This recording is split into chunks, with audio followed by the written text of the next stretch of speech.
I'm Andrew Schwartz, and you're listening to The Truth of the Matter, a podcast by CSIS where we break down the top policy issues of the day and talk with the people that can help us best understand what's really going on.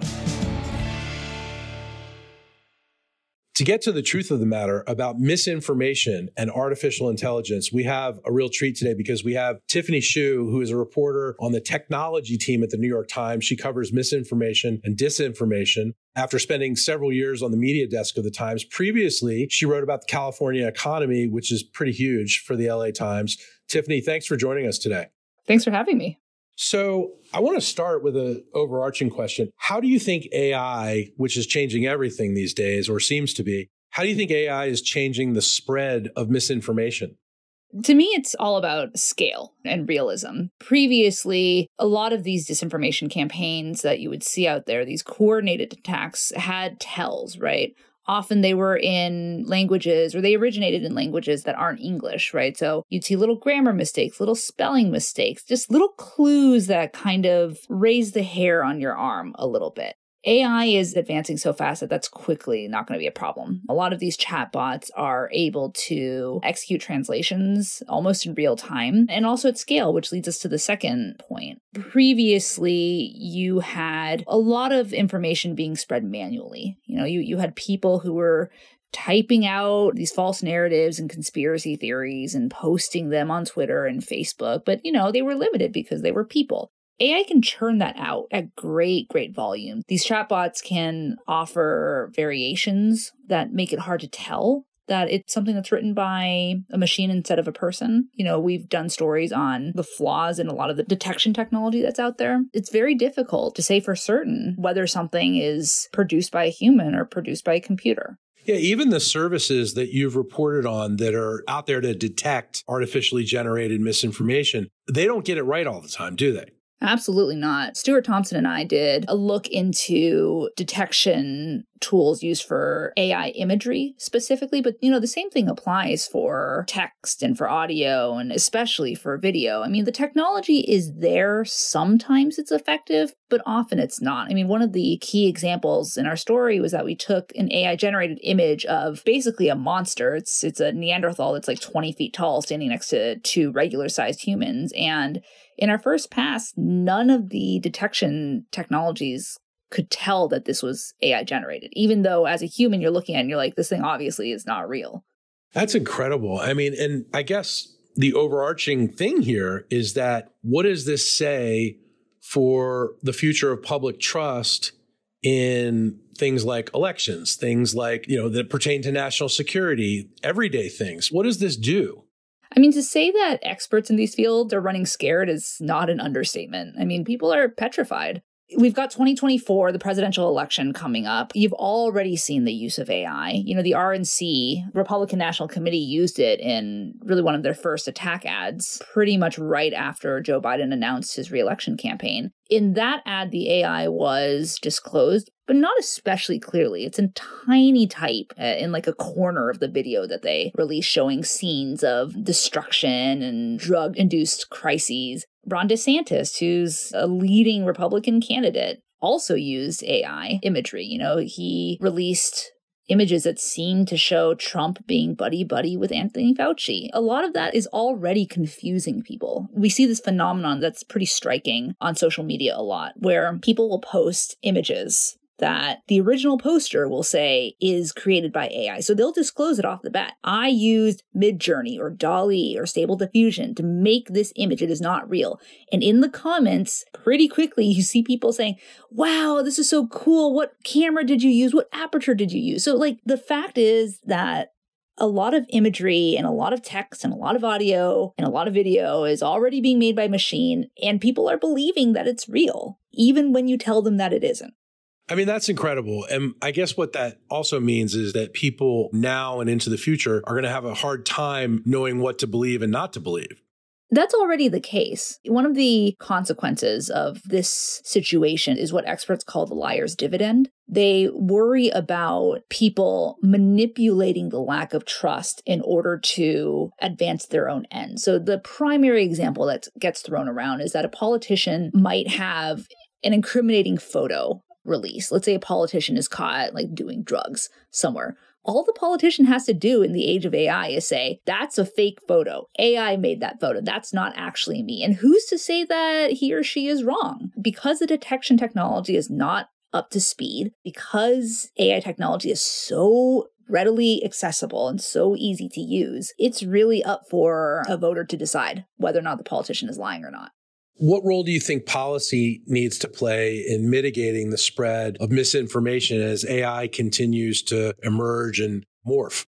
We're doing a lot of reporting on that exact topic. There are efforts to implement policy specifically around AI use in elections, and also how to manage deepfake pornography, for example, which is one of the primary uses of deepfake technology at this point, or malicious uses of deepfake technology, I should say. But, a lot of the policy proposals that are in play are pretty toothless. If you talk to experts in AI, many of them will say that politicians understand that AI is likely to be a threat, but they don't fully understand how the technology works. So you have several issues here, right? One is that the lack of understanding means that a lot of these policies are overly broad. Another problem is that, let's say you get a targeted policy put in place, it's law. These are almost impossible to enforce because a lot of the creators of AI content are anonymous. And then there's just the additional issue of whether or not AI policy is ever going to catch up to the technology. This is the same issue with detection tech. Because the AI technology at its core is advancing so rapidly, detection tech can't keep up. Policy can't keep up. Any policy that you put in place, because laws take so long to establish, is going to be several years behind where the current technology is. So what I've actually heard from a lot of people is that it's not going to be laws that rein this in, or at least it's not going to be laws written by legislators. It's going to be lawsuits. It's going to be the court system, right? AI creators, when they can be identified, are going to get dragged into court and accused of defaming real people, for example. And that's what's going to create the deterrent. So I want to talk about the courts in a second, but just to stick with the policy and regulation issue. I've heard Kara Swisher, the eminent tech journalist and podcaster, say no one has in Congress or an administration has ever regulated the internet to this day. So if that's what's going to happen with AI, we can expect regulations to come in around 2060 or so.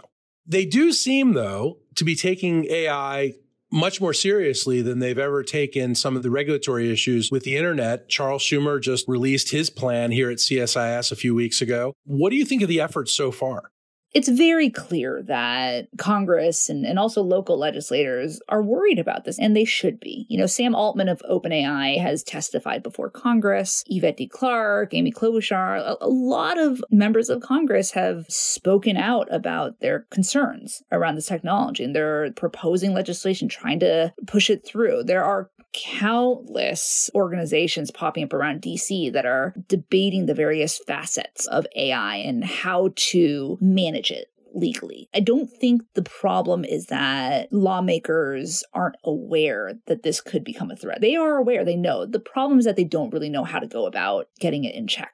And frankly, no one really knows. It's advancing too fast. Sounds like a really perplexing set of issues that Washington's going to have to figure out a way to deal with. You mentioned the courts, and one of your recent articles is about disinformation and fallout from a recent judge order involving some cases in Louisiana and Missouri. Tell me about that and what that means. Yeah, so that was Steve Lee Meyer's story, if I remember correctly. And I'm not sure actually how much that had to do with AI. I think that was more just broadly on misinformation and how much the government is able to communicate with social platforms like Facebook and Twitter about reining that in, about taking down or flagging problematic posts. The way this could intersect with AI is that if the government can't say, hey, that artificially generated photo of an explosion at the Pentagon is potentially dangerous, if the government can't say that, then the social platforms aren't necessarily incentivized to take it down. They can offer any number of arguments. This is experimental tech. This is an exercise of free speech. So whoever posted that image is trying to see what kind of reaction they could get. That's all valid. We don't have to do anything.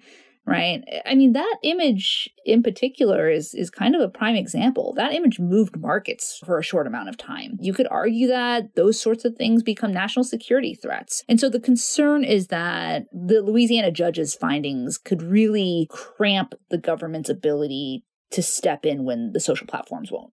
And misinformation researchers are really worried about this, aren't they? Oh, absolutely. If there are no checks against misinformation, you start to see a degradation in societal trust, right? People start thinking, why am I going through all the effort to discern what is true and what is not? I'm just going to distrust everything. You're just going to create a society of skeptics. And I mean, we're living in a world where media literacy is already very, very frail. There are few schools that teach it to any acceptable degree. And so what's happening is that the generation of people who use social media a lot or really get content from any source are just learning that they can't trust the content that they see because they don't know how to discern what's real and what's not. And AI is really just going to complicate that. So speaking of national security, what do you think are the biggest worries, potential misuse of AI in foreign affairs, things like Russia's invasion of Ukraine?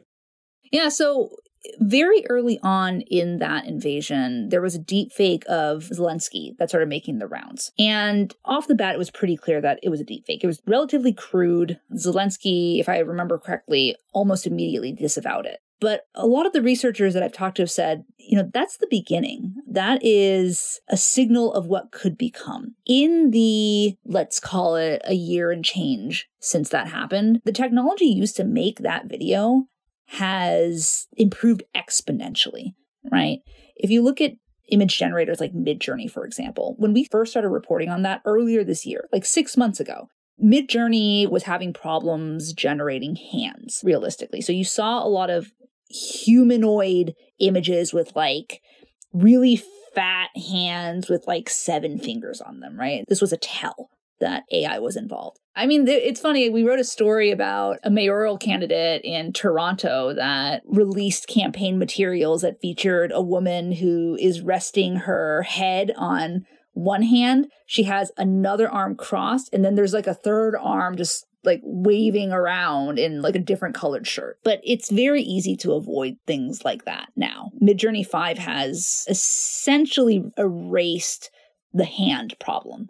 Right? So the concern is that if a Zelensky deepfake were to surface now, even if Zelensky disavows it this time, it could be realistic enough that people could say that he's lying. And what about people mimicking world leaders like President Biden or Russia's leader, Putin? There have been unconvincing deepfakes of Biden on TikTok for a while now. And, those are using AI filters, very crude applications of AI. But on Twitch, there was, I don't know if it's still running, it might be, there was a 24/7 live stream of Biden debating Trump that was very realistic. This was down to the audio. Okay, so it was deepfake video accompanied by audio, and it was just running in real time all day, all night, for several days. It was very clearly marked as being AI. But if you were glancing at this thing or a friend sent you this thing and you didn't really take any time with it, you could be forgiven for thinking that it was real. And I mean, this live stream had these Biden and Trump avatars swearing, saying really inappropriate things. And all someone has to do is take a screenshot or screen recording of that, omit the part where it says that it's AI, and spread it, and people would think it's real. Because this is a big problem with misinformation, is that it doesn't exist in a sanitized vacuum, right? Misinformation is often copy and pasted. It's often cropped. It's often screenshotted. It's manipulated away from its original form. So it's incredibly hard to track. And the issue of marking videos that say this was made with AIs, for instance, a campaign video, it's so little and small when we're looking at it, especially if we're looking at it on our phone. How is anybody to really pick up that it was generated by AI, even the most discerning people? I mean, that's a concern. I should say that there are many valid uses of AI, very valuable uses of AI, and there are many people who are using AI to create really great and thought-provoking art. And there are also people who are using AI to make a point about misinformation and trust, where they're being very conscientious about labeling. But there's been research done that suggests that oftentimes people don't pay attention to flags. They don't pay attention to labels, right? Especially if they're on a social media platform and they're scrolling really quickly and they don't have much time and they're not really paying attention. And so then you have the question of, well, okay, if labeling and flagging isn't effective in a real world setting, what do you do? And that's where you get people who suggest like watermarking images, having some sort of content provenance marker on an image from the time it's created. But there are issues with that as well. What about voice? Does voice help? Voice is one of the most problematic forms of AI at this point because it is so easy to do. I mean, there are apps out there that let you turn a recording of your voice into Morgan Freeman saying the same thing. Many of those apps are free. And voice is really one of the hardest expressions of AI to detect as AI. Sounds like we have a lot to think about, Tiffany. As you're continuing to report on these issues, what are some of the things that we should be looking for coming at us in the future? We're going to be doing a lot of reporting on 2024. Election administrators are very concerned. A lot of them are creating task forces to look into issues like, how do you spot AI manipulation and scale back some of the misinformation, disinformation efforts propagated by AI. We're going to keep looking at how this plays out in congressional chambers, in courtrooms. We'll be examining efforts to combat AI-enabled misinformation. So we'll look at the content provenance debate. We'll look at the labeling issue. And, we're hoping to talk a little bit more about media literacy. What can people do to educate themselves to be prepared for the coming rush of AI-generated content? Do you see any legislative action coming about media literacy? There are certain states that are attempting to push through really their media literacy guidelines. They're not laws for the most part. It's one of those things that legislators realize should be a priority, but it still really isn't. Tiffany, thank you so much for helping us understand this really complex issue. Really appreciate it. Thanks for having me on to discuss this very depressing topic. If you enjoyed this podcast, check out our larger suite of CSIS podcasts. From Into Africa, The Asia Chessboard, China Power, AIDS 2020, The Trade Guys, Smart Women, Smart Power, and more. You can listen to them all on major streaming platforms like iTunes and Spotify. Visit csis.org/podcasts to see our full catalog.